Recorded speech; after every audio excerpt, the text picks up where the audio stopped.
What's up, everybody? Welcome back to the Next Win podcast with your host, Aunt Ma, co-host Justin Vaseur, special lender guest, William Wynn.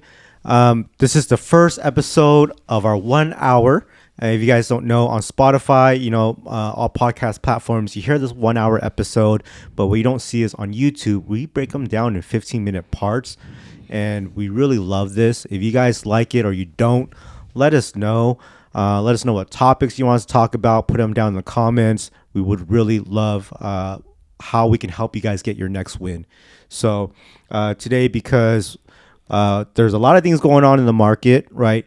Rates are high. Home prices are getting high. So people are kind of in this middle of like, well, isn't renting better?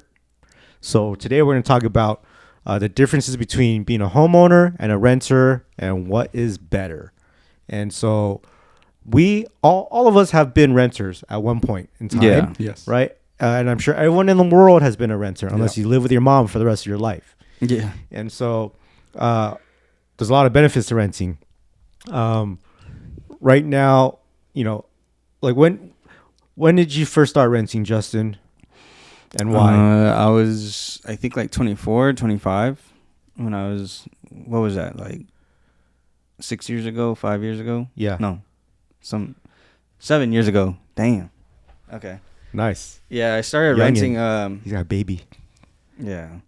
I started renting because I just felt like it was time for me to get out. Yeah. Get out of the house. And I just always had this idea of like, I wanted to have a cool place.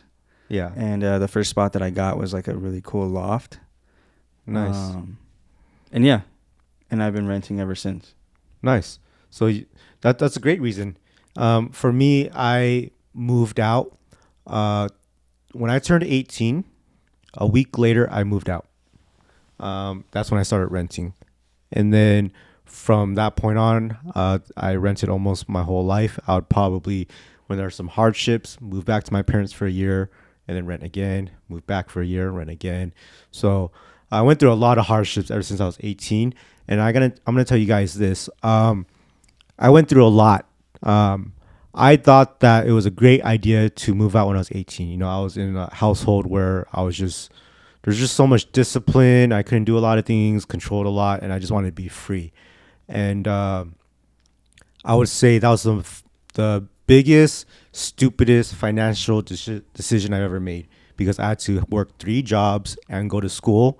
I was, like selling drugs at the time to keep up with payments, things like that. And so always having to pay for, those things, and then going out as a young kid because you want to go out, meet girls and things like that.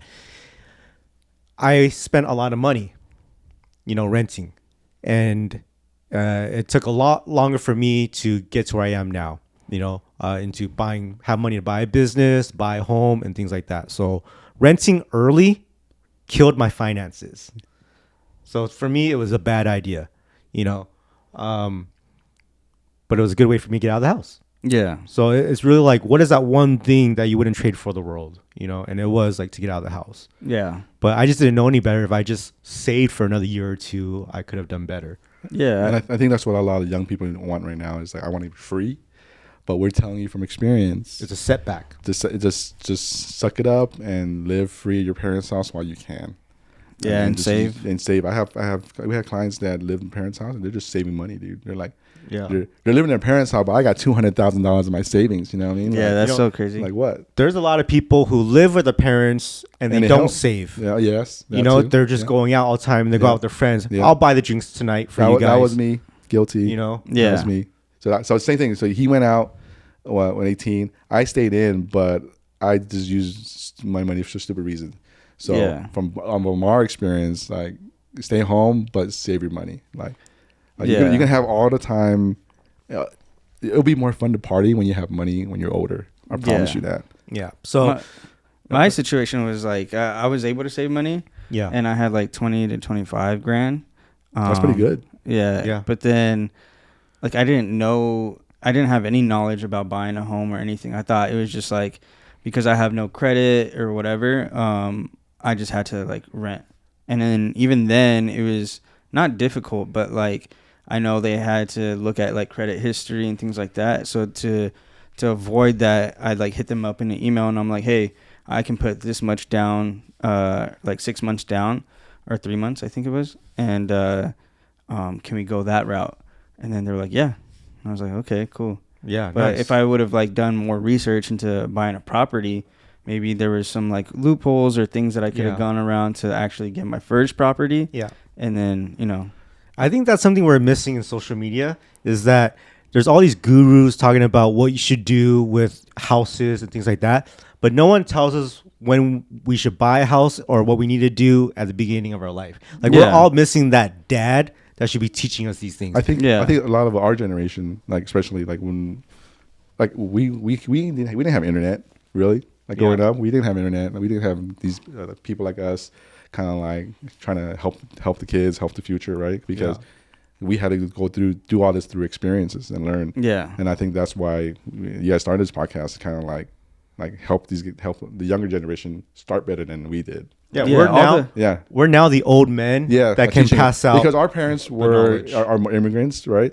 They're just worried about keeping a roof over our heads. Yeah, exactly. And they're learning too. They have no time to learn about real estate, and now we're learning that through our experiences. Now we're just trying to make our next generation of our people, you know, get better. So. Yeah, I mean, like I have a 3-year-old son, and the first thing I'm going to teach him when he turns 18 is save your money and buy a home, dude. Yep. Same thing with my kids. I'm stay home with me, just learn all the stuff, learn all the financial stuff, and just start off with a good foundation. It's also the how though.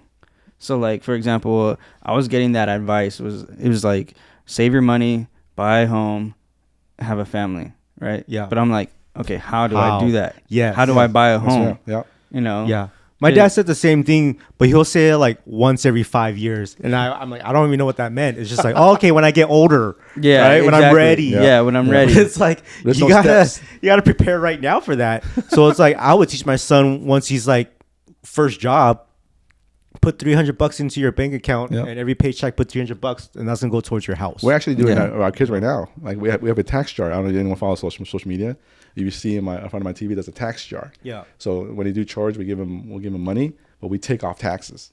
We put it in the tax jar. Dang. Yeah. So what are you gonna do with the tax jar? We'll keep them saving for something nice for them. But that sits there. That's the tax jar. So is it now that we don't give our kids like savings for a college fund? It's like for a house.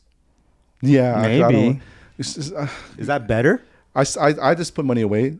So some people have put money away for their college, because some kids, like through our experiences, like my experience, a lot of people that we make more money than a lot of people that have degrees, right? They wasted schools and degrees, and a lot of those people that have degrees don't want to use the degrees, right? Yeah, so I agree with that. But people that did go to college and like, obviously we're doing financially better. Yeah. But I do feel like they are well more educated than us or than me. Like I feel like I could have, if I went to school, my vocabulary would be a lot more. Yeah, education my knowledge would be a lot more. Yeah, education that difference, like book smart.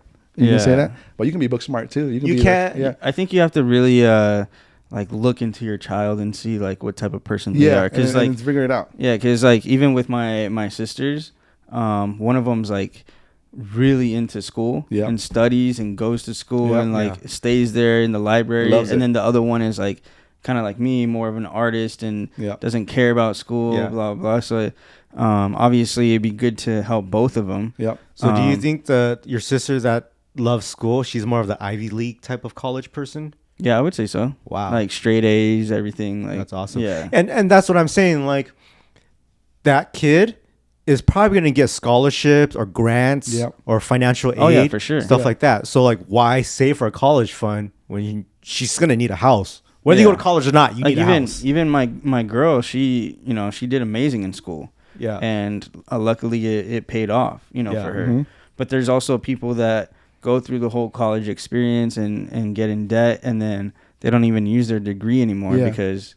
That's why. So it's just like a hard. That's why. And what I tell now is, if you're gonna go to college, get a degree, get something that's like useful. And then it's stereotypical where your parents just say, "Go be a doctor." Yeah. Now I say yes. If you're gonna go to college, either be a doctor, attorney, an engineer, something specific. Like you're gonna use that degree because you can make a lot of money. I mean, you can make a lot of money on the long run, just stable, right? Yeah. But yeah, I still think college is important because you open up your mind to everything. Like diverse, you meet different types of people, different cultures. You just learn how much. That's why I spent like 5 years in the CSUN. So it really opened my mind really. So we're learning a lot about these life experiences, which is absolutely valuable insight that you can't really get anywhere else, guys. These are absolute gems. Yeah. And so I kind of want to bring it back into renting and being a homeowner. So we talked about what's bad about renting, but some benefits about renting is it's stress free for the most part. Yeah. Okay. Yes. If you're like year to year and you have good landlords, it's totally stress free. Yes. Because you don't got to take care of if something was to break. Yes. Right. You just tell the landlord, they get it fixed. Yep. Right. So it's like, Mom, Dad, the pipe's broke, and they fix it just like that. Yeah. And then if you live in like a luxury apartment, like we've done before, like everything's taken care of. Like, and the washing machine broke because I'm gonna come with washing machine, like someone like townhouse style. Yeah. Washing machine broke. Same day you get a new washing machine. Wow. Yeah. Like water. Like we had one time when the water heater broke. Same day they came and replace the water heater, like no cost. So that's something that normally a homeowner, that's like a lot of money, dude. You know what I mean? Yeah. So that's some of the stress free thing. That's awesome. Yeah. Yeah. But the other stress part is like every year you go, how much is going to raise my rent? You know? Oh yeah. So. Oh, I never thought about that. I think because most places I stayed at was just 1 year and I'll move to another place. Oh yeah, no. Some people stay. A lot of people stay long. We stayed for an apartment for a long time too. So it's you get good with people and like the big properties, and then they probably won't raise it as high. But they're it's a business. Yeah, they want to make more money.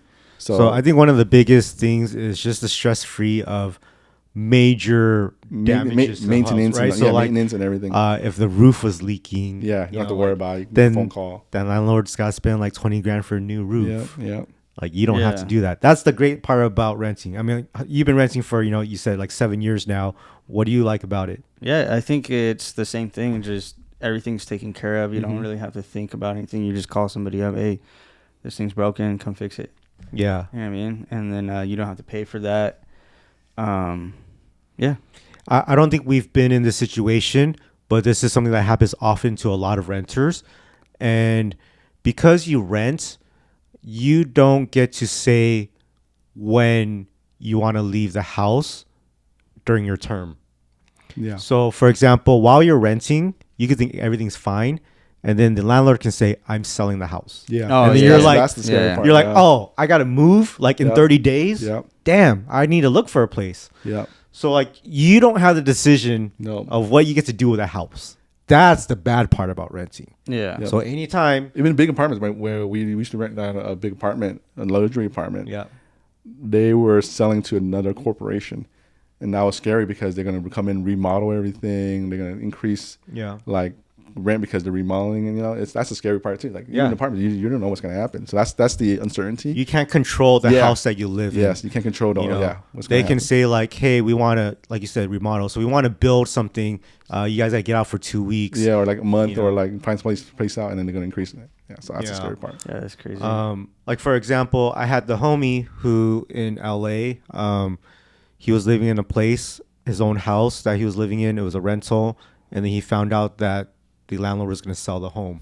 So he calls me and says, hey, is your garage available? And, I was like, yeah, sure. Like I just spent a whole month building out my garage into a studio to do like cooking videos and stuff. And I did like a few, and everyone loved Hungry Ant. And then I tore everything apart to let my homie live there. And like, that's what happens. You know what I mean? Like he didn't own the home. Yeah.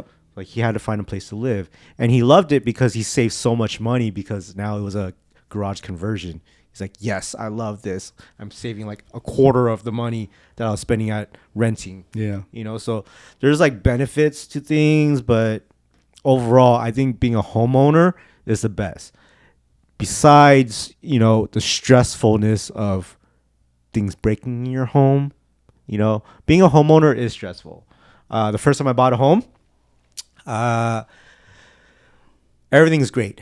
You see the value goes up, the equity goes up. So you're like, okay, I'm ready to sell anytime. I'm good. I live in my house. I can, do whatever I want to it. I can change anything out. The backyard, I got my dogs. My dog can be here. He can take a shit all over the backyard if he wants to. It's fine, right? I can raise the walls, put all these plants. I'm not wasting money. A lot of times when you're renting a house, you're like, oh man, I want to make this yard nicer, but then you don't want to spend the money because you're like, it's not my house. Yeah, you're paying someone else's mortgage. You know. Mm-hmm. And I see it. My brother's renting, and I'm like, they're always doing the yard. I'm like, damn, this yard is nice. What are you guys doing here? You're spending so much money on this yard. You're gonna be out in like 2 years. So it's just being a homeowner is great in that way because you can customize your home. But the part that's hard is when you don't know, if you're not handy and you can't fix your house. That's when like you start freaking out. Yeah. There's one time when I had my dog. And, in the middle, at nighttime, he sleeps outside in the backyard. And in the middle of the night, it was like 2 a.m. or 4 a.m. I woke up because I heard, psh, and I'm like, what is that? And then it's water. A pipe bursted outside, spraying so high into the sky. Oh. And it's so powerful. And like, I'm like, what is going on? And I run out there in my boxers and my, my tank top. And I'm trying to turn off this valve. Well, the valve can't turn off because the pipe's broken. And now I'm like, oh my gosh, there's so much water, there's so much money. How do I turn this off? And I knew nothing, And then I had to call my dad at 4 a.m. I'm like, hey, how do I turn off the water? He's like, there should be a water shut-off valve in the front of the house, but you need a tool to turn it off. You know what I mean? He's like, I'll come right now. So he comes and he brings this like 3-foot metal bar that's like 3 inches thick, yeah, and it looks like a jackhammer shape, like a T. And you got to open up this, like in front of your house, there's this concrete panel that you got to lift up, this cover. Well, in there is the shutoff valve for your main house, connecting from the city to the front of the house. So you use that tool and turn that knob, that metal knob, and you turn off the water. And I was like, whew, thank God. Thank God my dad knows this for being a homeowner, because I didn't. I'm like, damn, how much money did I just spend with that water squirting out like that? I think it's stressful when you're a new homeowner, but I think that after you own a home so long, you collect these tools, like working on cars, like you start collecting these tools, and then now like, oh, that can't easy, But here's the thing, like, now as an agent, the first thing I tell people is you have to know where your water shutoff valve is and your gas shutoff valve is, because if something leaks, you got to turn off right away. Gas is best. And so I didn't have to get my dad to bring the tool and do that from the sidewalk.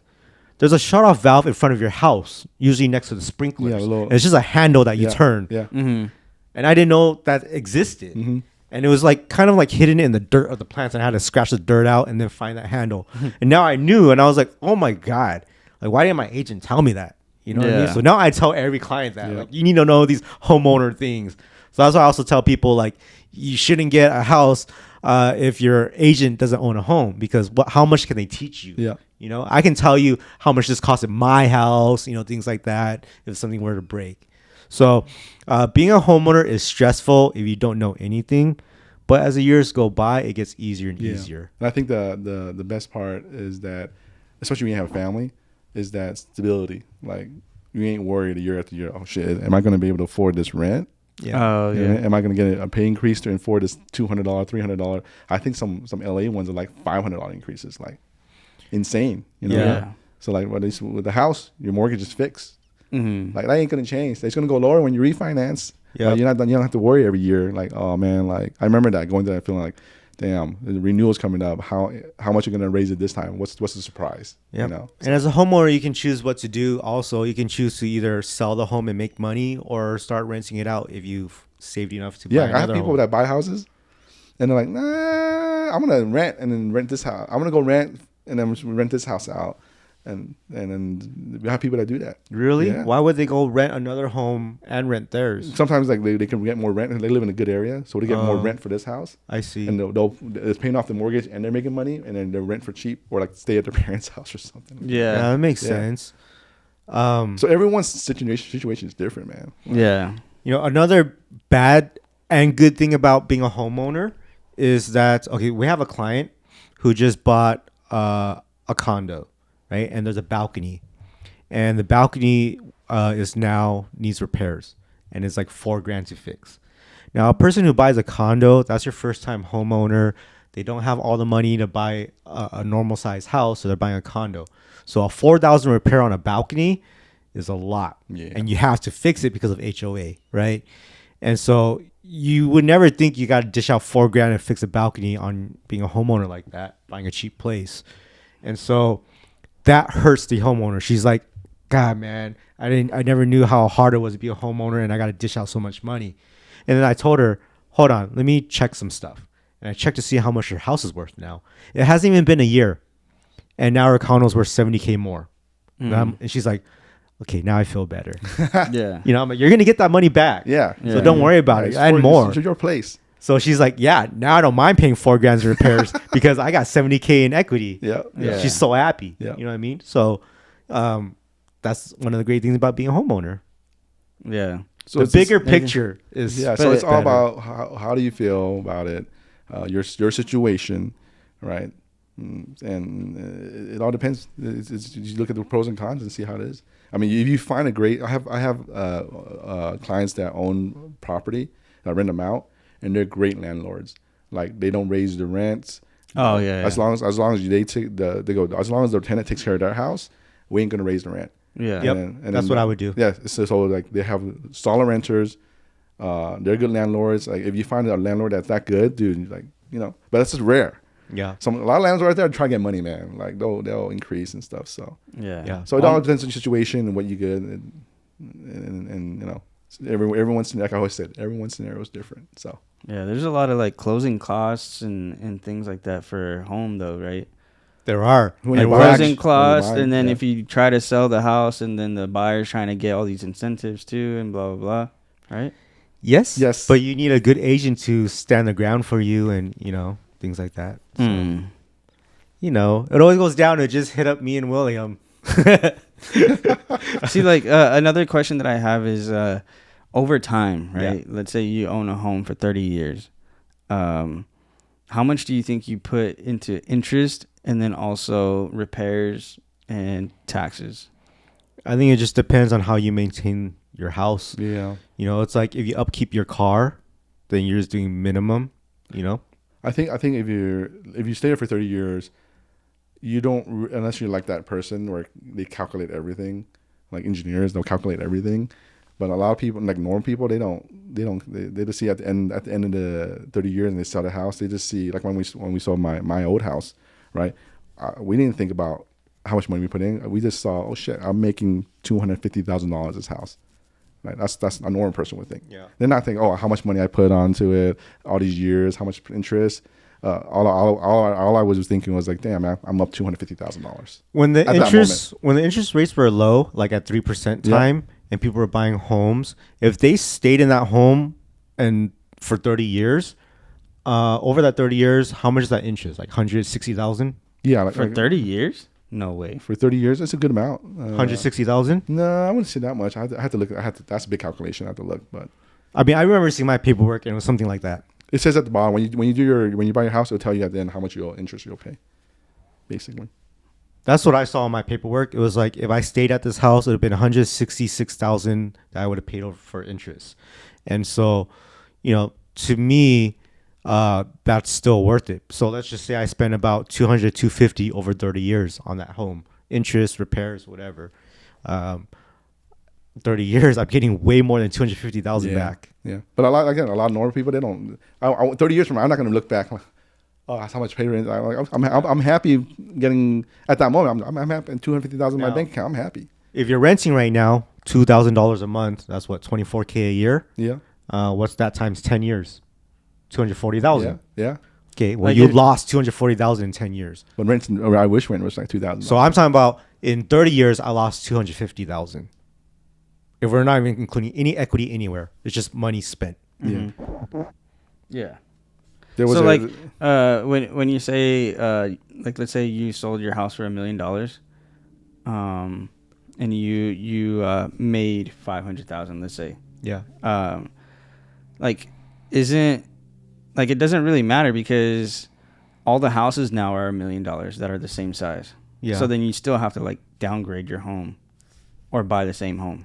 It's more of like you can buy more house now with the money that you made. So normally people always upgrade. If they downgrade, that's because they're at a time in their life where they're getting now comfortable. So basically, like your house is $1 million now. When Like you have 500, you have half down, 50% down now for $1 million house. So instead of buying a $1 million house, you're buying a $1.5 million house with $500,000 down. Your payment's about what you're paying now. Yeah, what you're paying. You trade up for free, pretty much. Yeah, so you're paying the same amount, but you got a bigger, more house because you use that 500,000 from your old house to put more down.